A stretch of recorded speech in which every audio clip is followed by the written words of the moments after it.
Good afternoon, everybody. Firstly, wish to thank the directors of India Foundation and particularly Shri Ram Madhavji for giving me this opportunity to share my thoughts as to how the wars have shaped India's foreign policy. Alok Bansal has very exhaustively and very well covered the historic perspective and how it has come into the present day context. Let me begin by saying that the foreign policy has not been a matter of great public debate in this country. This is something new. On top of that, the shaping of foreign policy following a war has hardly been in public discourse. So it's a good beginning, and I think India Foundation needs to be complimented. Possibly why it is not in public domain, possibly because we do not have a laid out or a in public the national security strategy, which most of the countries, the democratic countries, tend to publish. Even China has a strategy of that kind. Having said that, let me quickly put a word of caution. Just because the national security strategy paper is not in public domain, it doesn't mean that we do not have a security strategy perspective.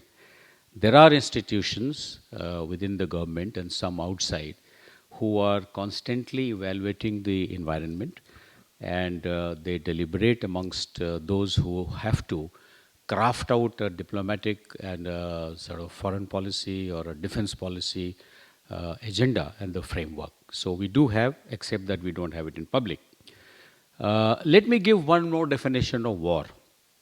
If you look up the famous OED, the Oxford English Dictionary, it says that war is a state of armed conflict between different countries or different groups within a country. And it goes on to say that it also defines war in a subsequent sort of paragraph is a state of competition or hostility between different people or groups, and those groups could be within a country. So that itself it calls a state of war. I will give three examples, three sentences which might just clarify. Our country has fought 3 wars with Pakistan. So that's the armed conflict where the militaries were target of each other. The second sentence is she has been at war with her parents. Maybe some issue, so there's some conflict at home. That doesn't mean there is an armed conflict.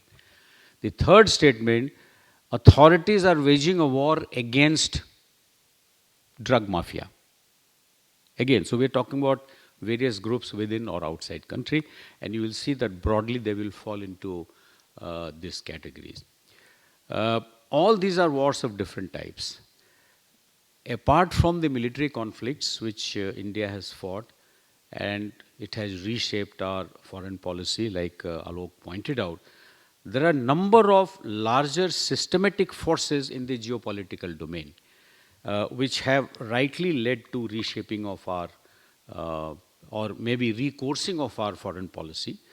For example, Alok mentioned Cold War, disappearance of Cold War. It wasn't a war in India, but it was happening on the geopolitical stage. So we had to redo our foreign policy. Asymmetric warfare, very much a warfare. Low intensity conflict leading to that Mumbai terror attack. Also, the policies also address, our policies have not only been shaped by this, policies also address the future likely stages of conflict. For example, our sensitivities to cyber warfare, some questions were asked during the last session as well. Information warfare, the military people keep talking about it very frequently. Then biological and chemical warfare, space warfare, nuclear warfare.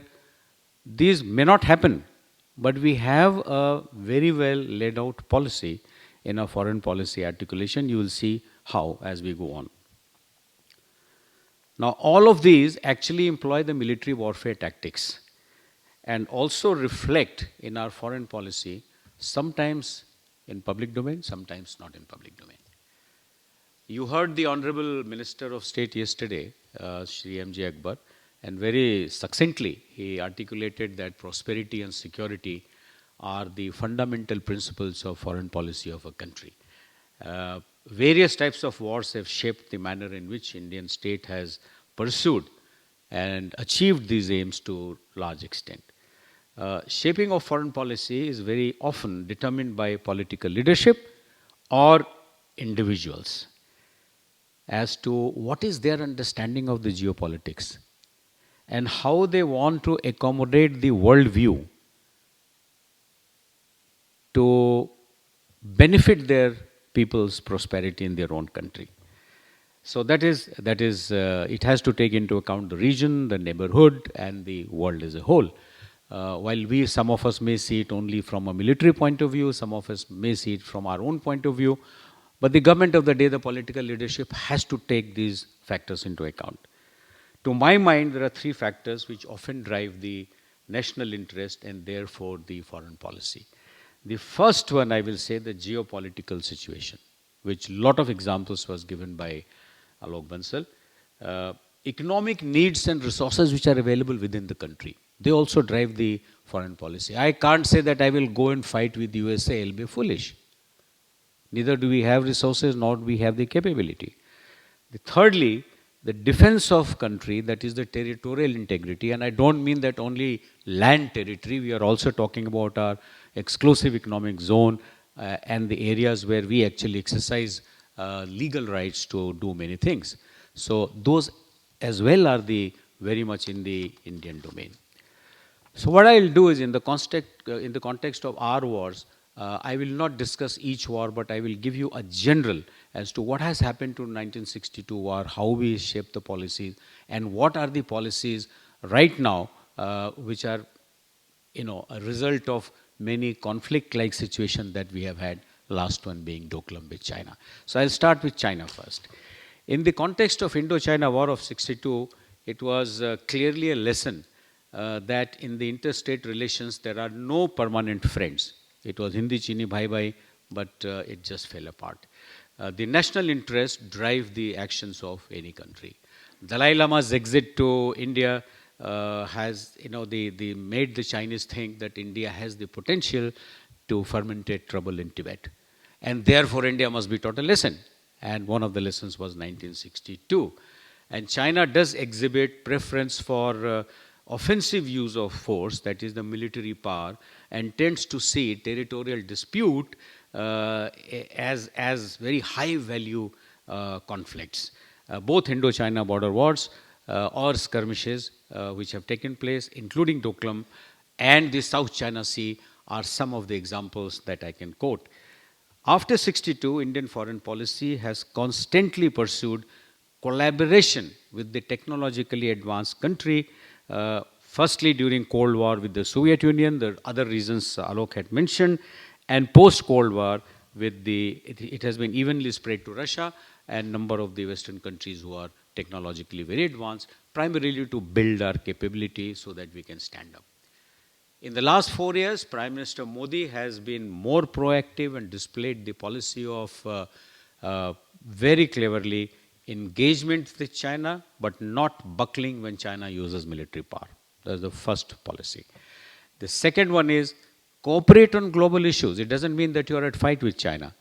Cooperate on global issues, for example, climate change, Solar Alliance, Asian Infrastructure Development Bank, SCO, BRICS, and so on. So you can see a collaborative approach, and you also see taking a stand approach. Keep building infrastructure, that is Prime Minister Modi's very much mantra, and economic and military capability to stand up to China. And therefore the infrastructure development along the border has been linked to northeastern state development and Act East policy. So willy-nilly it addresses both economic and our security concerns.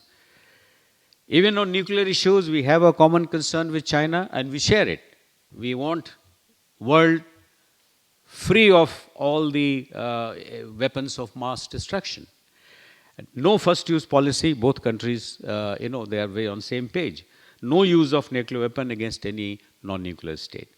India clearly has adopted a non-interfering, non-intrusive, and non-expansionist policy, but zero tolerance to terrorism. So these are the impact of the war and subsequent events. Uh, Yesterday, you also heard Ram Madhavji speaking, and he mentioned that at the bottom of the foreign policy there are two pillars. One is he talked about Smriddhi, which is the economic development. Another one he talked about Suraksha, which is the security aspect. So that remains the basic pillar around which the present government has added three more to make it even more sort of robust. And that was, he talked about boldness, the manner in which Prime Minister or the Foreign Minister or the Foreign Secretary, they articulate these concerns in public, which is a new change. Then he talked about the proactiveness, and he talked about the innovativeness. So the examples that I gave are very much, they show these. Today's India's bilateral relations or multilateral relations and the declarations has two very important underpinnings as far as security is concerned.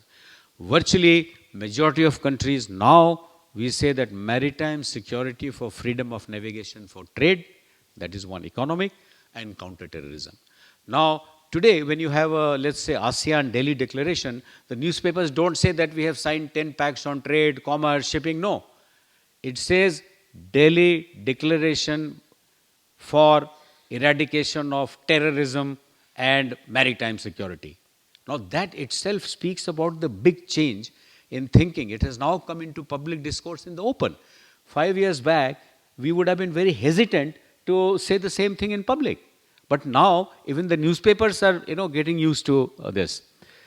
So, it is in this context that the Act East policy or the Indo-ASEAN relations have to be seen, that it addresses very clear vision of economic and security imperatives, which is very much very bold and something new to the country. When it comes to Pakistan, post-65 and Simla agreement, in addition to what Alok said, I would put it to your discussion that Indian position clearly reflected that India will not accept any intervention of any third country in Indo-Pak equation, which happened post-Simla agreement. India enhanced its relationship with Soviet Union immediately after 65 because they realized that you were left alone, which he mentioned very well. So we had a tie-up with Soviet Union, that is part of the foreign policy, for buying oil. We imported oil from, the USSR, arms, heavy industries, the technology, and everything on Indian rupees terms. It wasn't on dollar terms. So that is the extent to which the foreign policy was reshaped and practiced. At this point in time, as I mentioned, that China was emerging as a very powerful ally to Pakistan, and US too was supportive of Pakistan. You saw that in 1971. Our foreign policy was at that time to dissuade these countries to be neutral as far as Indo-Pak issues are concerned. And therefore, you will find that even in 1971 war, China was neutral. Though US supported Pakistan, they threatened that they will send the USS Enterprise, but India went ahead and liberated Bangladesh. So that you must say that, and it had a fair amount of conviction. So we faced a lot of problem, but we went ahead and did it in spite of US not being on your side.